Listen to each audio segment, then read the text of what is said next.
ICMR, Indian Council of Medical Research, is saying don't take supplements anymore. But if you read the article, why is he saying that? A, because they don't really have the protein. 2, because they're having toxins in it, like heavy metals, which are dangerous, which is what actually got us doctors into looking at these products. Because we're seeing a lot of youngsters, athletes coming to us with liver failure, ending up on the operating table for a transplant. Wow. There is no in between for them. They're done and dusted. Wow. Which is bad.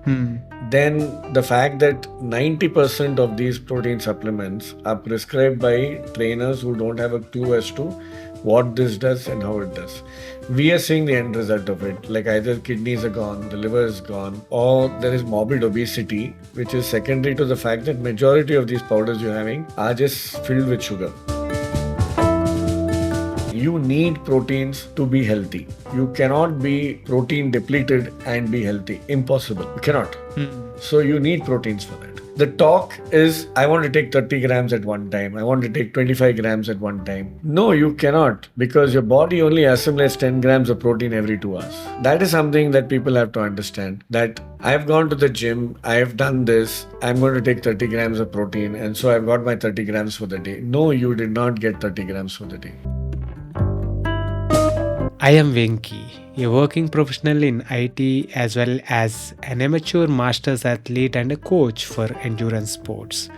You are listening to the Working Athlete podcast. Here, I talk to working athletes from all walks of life and experts from various sports to provide you with inspiration, training tips, and lifestyle advice. If this is something that interests you, I have a small request from you. Please subscribe to the channel on YouTube, Spotify, Apple Podcasts, or wherever you get your podcasts from. You can also let me know what you like and what you would like to listen to more of by commenting in the comment section on YouTube. I promise to do my best to improve with each episode and bring you the best content that helps you and me get better each day. In this episode, I talked to Dr. Mohammed Rehan, who is a cardiothoracic surgeon, an international level rower, and a performance coach who started a nutrition brand with the goal of providing clean and healthy performance enhancing supplements for athletes. Getting to sit down with such a versatile person, I did all I could to get as much value out of the conversation as possible. I'm going to break the conversation down into 2 parts. One where we talked about the nutrition side of things, and one where we talked about all things related to heart health and the alarming trend of athlete cardiac incidents. In this first episode, we talked about the importance of nutrition for general well-being and performance. We talked about why, what, when, and how much of protein is needed for performance. In the next episode, I will share all the great insights he had on the cardiac health and what we all can do for a healthy heart.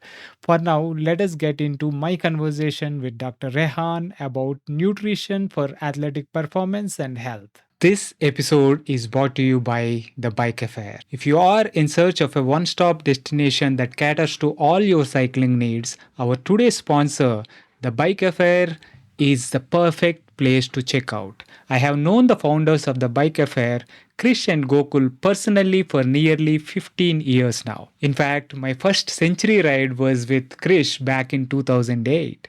They are both exceptional human beings and entrepreneurs that believe in providing exceptional service to their customers. And it shows.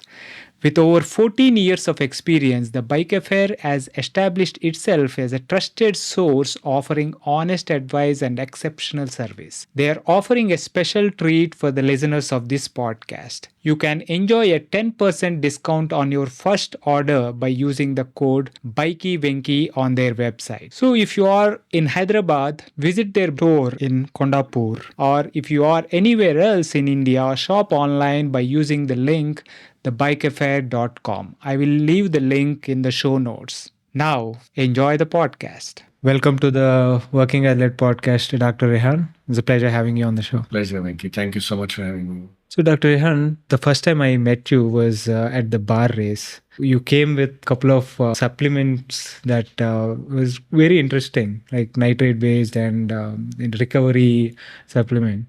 Before we get into that, I want to understand, your relationship to sport growing up, if any. Oh, okay.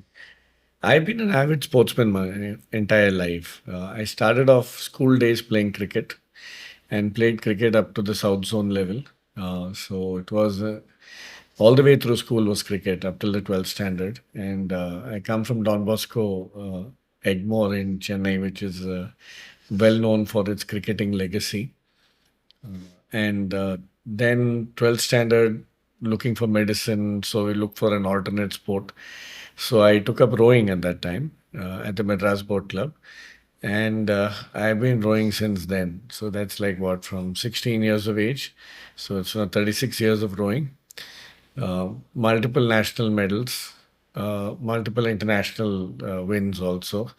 Was selected to row for the country at the Asians. Rowed the Asian Rowing Championship also. And even still continue to row. Just 3 years, just pre-COVID, we rowed the World Masters at Belgium, representing the country also. So avidly, I would say actively rowing, mentor a lot of the youngsters who ever come to me for rowing. And now my passion has been to get into high performance coaching. So I've actually put myself through the whole process of education on it. So when I do high performance coaching, it's not just about the mind. I also need to ensure that my athlete is physically fit and able to push to that level, which involves training, which strength, nutrition, so many things that go into it. You know, when we rowed or when we played cricket, nobody told us what to eat. We are like, I think we just managed because we managed. That's it. But today it's in science altogether, and they're specialists handling every vertical of this. So I think I thought it was important for me to educate myself and understand what's new, what's advanced, and how it is in relation to what I was doing and things like that. So sports is something I'm extremely passionate about. When I put these products together, I trialed them extensively before I brought them out because I wanted to be sure that if I'm coming out here and talking to someone about something, it better deliver what it is talking to about. So unlike a lot of the other products in the market, which now ICMR and the gang are going after, we are clinically trialed and we are able to demonstrate at a cellular level a clear difference in what we're talking about. And I think it is also a lot of education that has to go into it. There's a lot of, most of what is out in the market is driven by market forces, like pharma does. This is another sister vertical of pharma. There's no difference about it. So Nutraceutical industry, I guess. So, some 3-4 years ago, it was hardly like say $10-20 million industry. Today, it's a $5 billion industry. Obviously, there has to be something to it. So I think there's a lot of education that has to go into it. And that's where, when I came out and I met some of you at on the track on that day, like like Dr. Arvind and this, I was very happy to see a lot of my own community into the sport, because the first thing that it told me was, oh, I will be able to reach out to someone who might be able to reach out to another person, and that might actually be what we need. So I think that was very heartening to see. Amazing. So when you talk about, it's amazing to know about your sport background, like rowing at national level and international level. What were those days like in terms of, what was your training schedule like and stuff like that? Maybe briefly. Whatever you 8 hours a day, very briefly. Wow. So we'd start our day at 4 in the morning, go up till 8. And we had a Russian coach, and then we had one of the top coaches of the world, a guy called Mike Spracklin, who coaches Canada still, who was hired by the Rowing Federation of India to train us for the Asians. 4 hours morning, 4 hours evening. So 8 a.m. we'll finish up from the boat club, go straight to college, finish at college, and then cycle back. So I used to cycle a lot. Right. So that was one way of keeping fit and for me. And cycle back to the boat club, which is around 15 to 18 kilometers of cycling. So that would be on a timed basis and monitored time basis. They have to report in saying how much time we took. 4 p.m. again till 8 p.m. This used to be standard. And then whatever little time you rest, study, do everything in between. Amazing, amazing. So, were there any kind of supplements or anything that you took at that time? That The only thing that we had at that time was Horlicks and proteinx. Honestly, that was the only thing we had. right. I was very thin. I was 56 kilos in the lightweight category, and I had to get my weight up because I was rowing, I was not coxing, and so I had to get to 72. So they would give me 2 liters of milk every day, and it's my choice. Have it with proteinx, have it with Horlicks, have it with coffee, have just milk as you want, but 2 liters has to finish. Right. So that's the only protein that we got: eggs and milk. That's about it. And beyond that, actually, no one knew anything about dieting. The nutritional component didn't exist. So it was dal, eggs, and milk. This was considered a source of protein. Understood. Amazing. And you guys did all right on that, I guess. No but, timings. You see the difference. Like those days, for us, 2K is considered the race distance. right. Those days, India was clocking 7 minutes, 7:10, and those of us who were under 7 minutes were considered, oh, this guy is phenomenal. Yeah. But pretty much this is what we could do. Today, the boys rowing for the Indian team, they are clocking in the 6:10. I think someone recently in some meet they were able to even break the 6 minute barrier Wow. compared to the world, which is at 5:30. But we've come a long way to come till here. That's why today we are at least sitting on top of the Asians. And otherwise, China, we were very distant in the Asian meet also. Now we are medaling at the Asian Games, and we even sometimes medal a gold medal, but we are medaling. Right. We are in the top 3 somewhere, so that's good. Excellent. I think that's a lot of it is to do with the change in attitude to strength training and to nutrition, definitely. Amazing, amazing. So training methodologies has changed and the nutrition has changed. Before we get into the nutrition aspect of it, right? I want to understand, a little bit about why and how you got into this. You said you talked about you are focusing on performance coaching, right?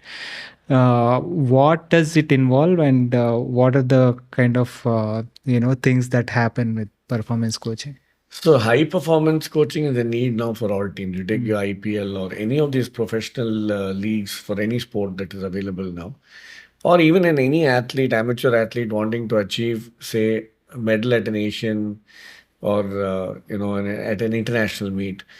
There is so much that your body will take you through. But at one point, maybe both of us are equal at the fitness level and everything, strength, fitness, but then the mind takes over after a point. Right. There is a point at a pain barrier that I can endure that you cannot endure, or vice versa. I think that's where the high performance coach comes into play. He makes you understand that pain is but a manifestation of so many things like in training you get. You can't let it rule your decision to continue to run or to cycle or to row, whatever you're doing. I think that is the difference between the winner and the guys who have also rowed or also run or whatever it is. Right. Because for everyone there's a break point. I think you cycle. So I'm very sure when you're doing, say, 100K or 200K brevet, if you're doing brevets, whatever your training is, there's a point at which you tend to say, I want to stop. But if you cross that point, then you can cycle for another 100 kilometers. Nothing hits you. Right. You've gone into that kind of space which it's like, you're just floating through the whole process. Correct. Yeah. So you need taking you into that mindset is what a high performance coach does. He makes you realize that you decide when pain is going to hit you. Pain doesn't decide it. Excellent. What are some of the, say, tips or tricks when it comes to it? This is basically mental strength training, I would think, Absolutely. right? So, what are some of the typical, things that you tell your athletes regarding mental coaching? It's not like telling them, it's like trying to, over a period of working with them, you make them realize that they have so much more within them in the way you mix up your training schedules and make them realize the kind of strength they have in them and that they can, where they think they have stopped and they think it's there, this is it. Easily they have another 20-30% from there to go. And that's something they have to understand that they can do it, and that's where how you build your confidence, your relationship with the athlete, his conviction that what you're saying and that he can push through it, and then he sees the result. Then after that, your job is done. You have to get him to that stage once. That's it. Once you do it, and you know you've done it once, then you will definitely aspire. That to keep learning doing. is there. You know you can do Yeah. it. So the precedent is there for him to go back and, That's it. You have good days and bad days in any training. Right. We all, if you cycle every day, you can't cycle the same way. There's some days it doesn't matter however fresh you felt when you started your ride. At some point, you're just not got into the rhythm and you're not getting it right. Right. But you finish and come because you have to. That's discipline, and you finish. So I think. So, like in cricket and things like that, the ability to, for someone like a Raina with a short ball problem and constantly getting badgered and having to lose out on things. So each one works for their weaknesses. Right. And that no longer remains a weakness for you. That's how it is.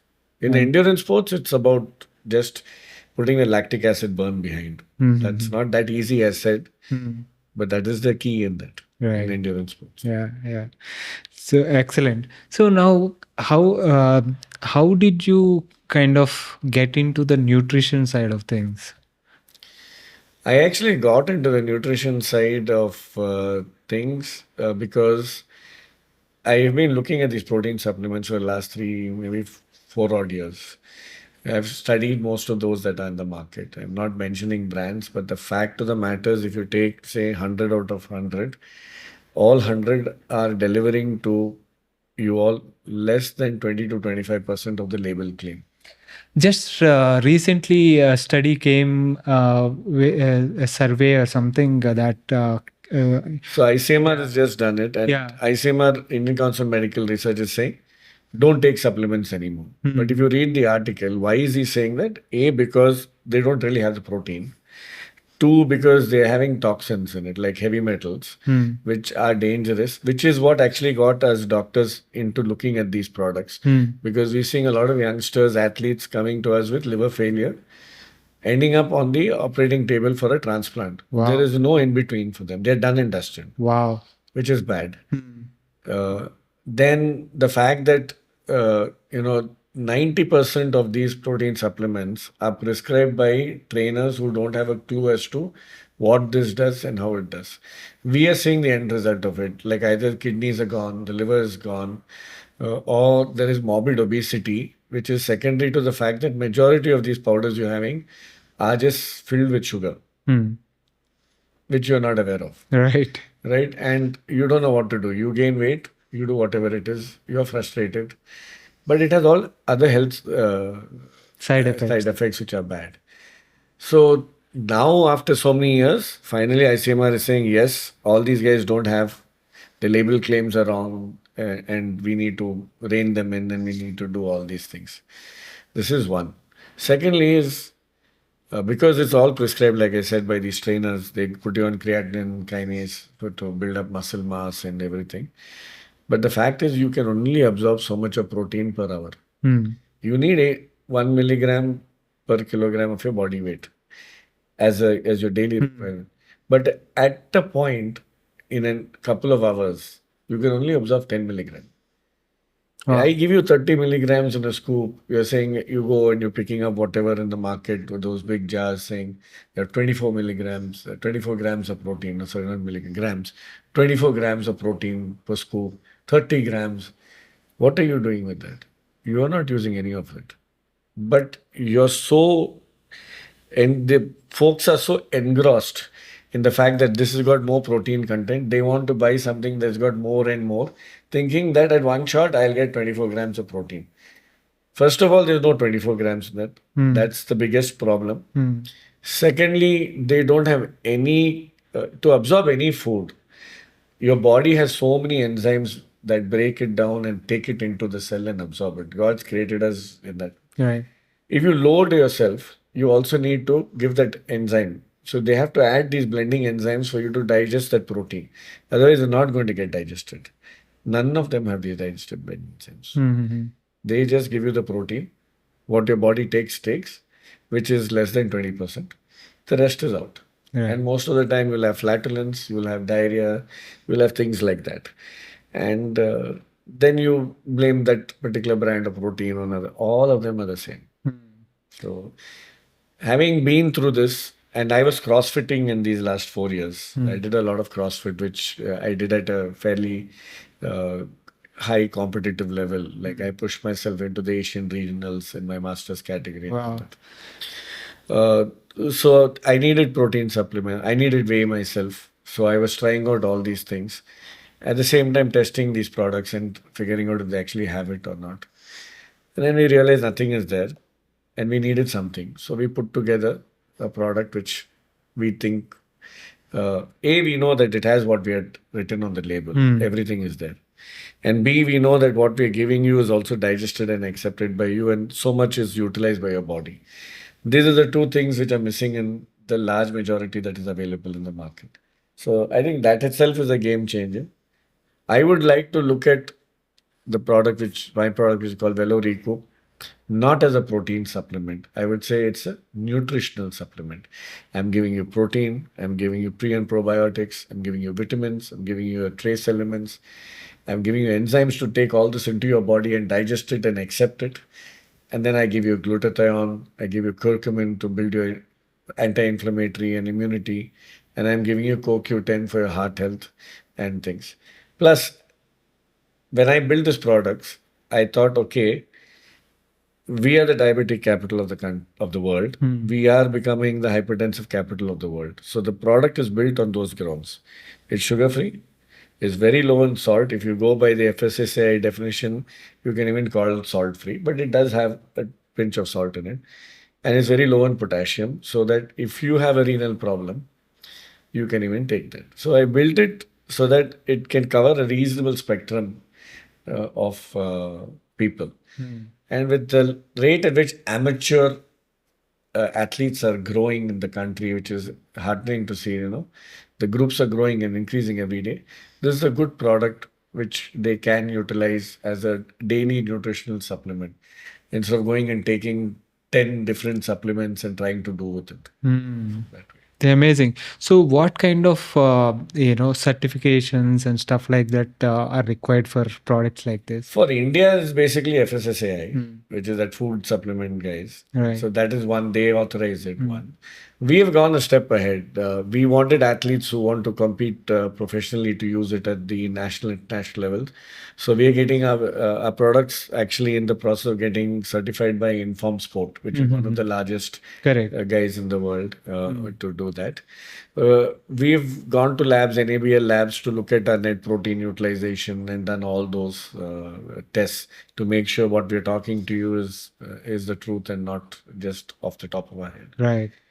And then QC is done where we get every batch that we produce has a certificate of having zero heavy metals in it, every batch. And that none of these FMCGs do. Right. Because it's expensive to do that test. They don't want to do it. They're like, they will take a random batch. I can do that by the food authorities. Nothing stops me from taking a random batch and saying, listen, this batch is free. But I don't think that's right. The whole idea of me starting this was there, so it defeats my Correct. thing itself. So every batch is tested, every batch is cleared for heavy metals. So I have a problem with protein per se, personally, because whenever I take a protein supplement, I ended up having reactions like, my sinuses act up and all that. So is that something that is... No. You can have hypersensitivity reaction to proteins because Mm. it's an antigen. So your Right. body will produce an antibody, you'll have an antigen antibody reaction, Mm. like albumin, egg, and other things. So you can have reactions. But in general, in post food, unless the reactions are very potent and things like that, you can, over a period of time, train your body to, you can sensitize your body and get over that thing. Having sinusitis, cold, those kind of things from a protein supplement, very, very unlikely. Most likely, what you will get is flatulence, diarrhea, frank diarrhea. You will get. So that's very common. The first thing it will hit you is actually diarrhea. Right. The second thing it will hit you is this. But if you have a genuine hypersensitivity reaction, then it will be like any one of those bad ones, like the peanut allergies and the shellfish allergies. It will be really bad. You will break into hives, and you will need that EpiPen to. Right. You So won't come out with just like that. right. So for me, my palate used to get inflamed and So you have a all hypersensitivity. hypersensitivity, because I tried all sorts of, so whey did not work. So I went to plant protein might be better. So I went to You eat pea egg? protein. So I eat egg. No problems. No Then problems. you should take egg. Egg albumin is available as a powder. So Right. egg protein as a supplement. Milk is okay. Milk, not very sure. Yeah. But when you have milk, coffee, milk tea, you don't have issues. I don't drink that much. Nothing. No coffee Then and you all can that. try milk because you'll Yeah. be left only with that. Correct. You said you've tried veg protein. Whey protein and then pea Tea also you've protein on tried. tried. And rice is the other one. Yeah. So all these things at various points of time, kind of similar reaction. So I ended up saying no proteins for me. But I eat meat and stuff like that, so I can. Actually, if you're a good meat eater, 70 to 80% of your protein will come from that. Right. Or maybe even 90% can be managed of your essential amino acids. So you don't really have to worry too much. But then you have to be a reasonably good sized meat eater. Right. Okay. So that's a case for biryani for me. Thanks. And another interesting thing, the supplement that I saw is that nitrate based pre-workout. Correct. We brought it out as a pre-workout supplement. And so basically all of us take nitrates. Where do you get your nitrates from? Beetroot, Correct. spinach, turnips. These are the biggest sources of nitrate. And what nitrates do is they basically break down into a compound called nitric oxide, which dilates your arteries, makes more blood reach all parts of your muscle. More blood to your muscle, better washout of the lactate. So that break point that we were talking about in high performance coaching, where athlete just stops or tends to mentally give up, that break point will move back by 30%. So we ran its clinical trials and still ongoing trials. We're continuing with them. Is that we found clear difference in blood lactate levels being pushed back and better flush out of lactate. So athletes are moving on longer distance, especially endurance athletes are able to push much more. Good 20 to 30% improvement in the endurance capacity because of nitric oxide.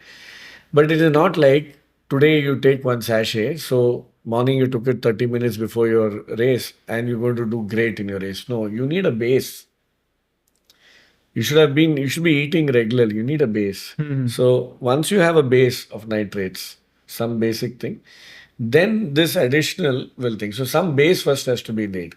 So people think that I took this, so I have to get up. It's not a performance enhancing drug. Okay. It is just a food supplement. It is giving you goodies from the thing. How do you lay that base? If you're not one of those who has spinach and turnips and beetroot on a regular basis, which most athletes do actually, if you're not one of them, then it's better that you take 2 sachets a day for say a week. Get your basic, some base in place, and then 1 sachet 30 minutes or 40 minutes before you get out onto the ride is good. You will see the difference clearly because your overall muscle flow, blood flow is higher. You'll keep going. There is no problem as far as that is concerned. So, talking about protein, how do you determine how much protein you need? Uh, is just protein enough, or do you need something else? So all of us, a normal human being, will need, say, between 0.75 to 1 gram of protein per kilogram body weight. So an average 70 kg male should take around between 50 and 70 grams of protein in a day. So this is our daily requirement. But we are eating, right? You're having some milk, you're having some egg, you're having some lentil sprouts, so many things that we keep eating. All of them have little form of proteins. So usually we get easily around 25, 30, maybe even 40 grams of protein. But we'll all be missing out on those 20 to 30 grams of protein. And if you're an athlete and if you're actually training hard, then you will need a little bit more. Instead of 70 grams, you might need 100 grams of protein. Or if you're a patient recovering from surgery, or if you're a cancer survivor, you need more protein because cancer is eating up into your body, and that's how all the cachexia or the malnutrition situation happens. So that is how much protein we need. Now there is a huge talk going on about whether you need whether animal protein is better or plant protein is better and things like that. The fact is that those who are non-vegetarians, by virtue of the fact that animal protein contains a lot of essential amino acids, if you're a good sized meat eater, you will get most of your protein intake from it. You will be missing out on very little. There are some amino acids that are not there in animal protein, but there you will still manage. You won't have a problem. You can't say the same about a vegetarian. A pure vegetarian, for him or her, in order to make up their entire protein for the day, there is a problem. They may be able to take in, say, even 50, 60 grams of protein from their diet. For that, they'll have to eat a lot of vegetables. And after they do all that, it will not have the entire range of the essential amino acids that your body requires. There will be things that are missing. So a pure vegetarian, if they have to make up their protein requirements for the day, will have to revert to some form of a supplement or some form of an additional source that they have to get. Be it milk. If you're vegan, then you've further dropped yourself back because now you're not even allowed milk, right? The casein, which is a milk protein, you cannot have that. So you further reduced your options as far as that. So you're only left with rice protein or plant protein as well. You're only left with plant protein to deal with. So that is one issue. Then again, our body, we need certain proteins that have to go and sit in our stores for our backup. And then we need what we need for every day. So when we assimilate protein, we need to make sure that we have a good balance of this so that you have those that are rapid absorbing and delivering to you immediately, something like whey. And then you have plant like pea and rice, which are a little slow in absorption. Even casein is slow in absorption, but it'll sit in your stores. So it builds your stores, and protein is the building block of all your immunity. Protein is the building block of your recovery and everything. You need proteins to be healthy. You cannot be protein depleted and be healthy. Impossible. You cannot. So you need proteins for that. So this is something. But the talk is, I want to take 30 grams at one time. I want to take 25 grams at one time. No, you cannot, because your body only assimilates 10 grams of protein every 2 hours. So if you want to take 60 grams of protein, you need to give yourself 12 hours of time for it to digest and assimilate. Anything that you take and try to dump on it is not going to be taken by the body. It's going to be flushed out. So you will get flatulent, you will have diarrhea, or you will purge a little bit more, and it's out, it's over. It doesn't exist anymore for you. So that is something that people have to understand, that I've gone to the gym, I've done this, I'm going to take 30 grams of protein, and so I've got my 30 grams for the day. No, you did not get 30 grams for the day. Because it is not being observed. It is not being absorbed. If you're lucky and your body took all the 10, that's the tops that you would have got. But again, a lot of these products, for protein digestion, you need a lot of enzymes. There are 5-6 type of blending enzymes that break this protein in your gut and then let it get absorbed. If these products don't contain these digestive enzymes, you are not even going to be able to absorb that much. You might at best absorb 20 to 25%. So 30 grams of a scoop will give you 6 grams of protein in reality. You're still depleted. But you are living in this paradise that I've got 30 grams in. I took one morning, one evening, I am fine. It doesn't work like that. So I think that is something that the lay public needs to understand, that your body absorbs only at X speed. You have to give time for this to get absorbed. Another misnomer is, like, when do I have to have it? If you're an athlete or if you're working out in the gym, it's best had as soon as you finish your workout. If you take it, it's the best time to take it because you'll assimilate it the most. B is milk or water. Protein is always better taken with water because milk slows down the absorption of protein. That's why. It's not that milk is bad, but milk by itself as a carrier slows down the absorption. So if you took whey mixed with water, whey will get absorbed within 1 or 2 hours into your system and help you out for your muscle recovery. But if you took whey with water, with milk, it'll take 8 hours to get absorbed. Wow. So it's a lot of difference. Yeah. So you're better off taking protein with water. So that is that's the other thing. So protein is best taken with water. Then there are various forms of however you want it. Whey, as you know, is derived from cow's milk. So it's basically it is the most easiest and rapidly absorbable form of protein. You have whey concentrate or whey isolate, so many things and that. Then you have those, but the body needs protein, yes, but it also needs other things.